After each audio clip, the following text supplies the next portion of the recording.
Hello all, today in this video we are going to make how to reverse an array with pointers. As with the previous series we will be working with how to reverse an array with an temporary array.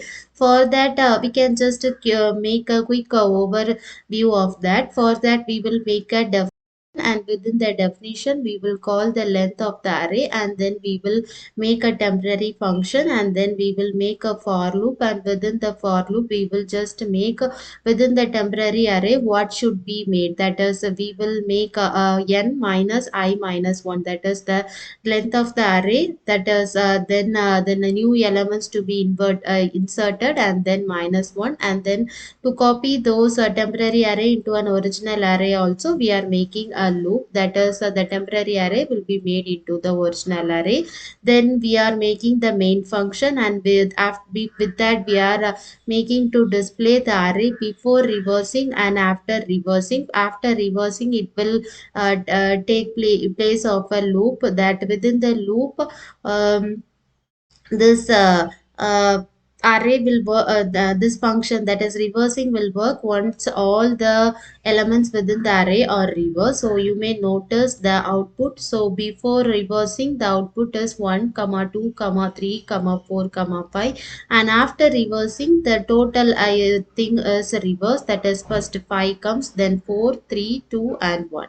Then we are reversing. In this work we are going to reverse with pointers. For that we are making a definition. Within a definition we are making two pointers. One is the left pointer, we are giving as 0, and right pointer which is given based on the length of the array minus 1, and we have to iterate till left is less than right.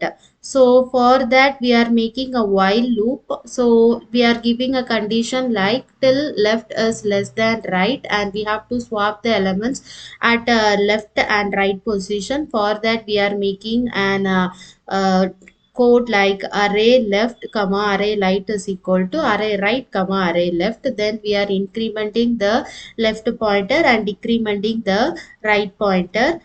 So by this we are then calling this definition, that is reverse array, within a main loop, and also we are printing what is the array before reversing and what is the array after reversing. For after reversing, a for loop will works, because it should work till the all the elements in the array is reversed.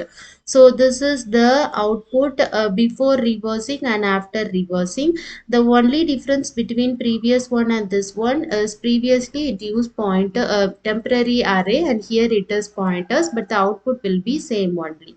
Next we are using the swapping operation. It will be coming in the next series. Thank you.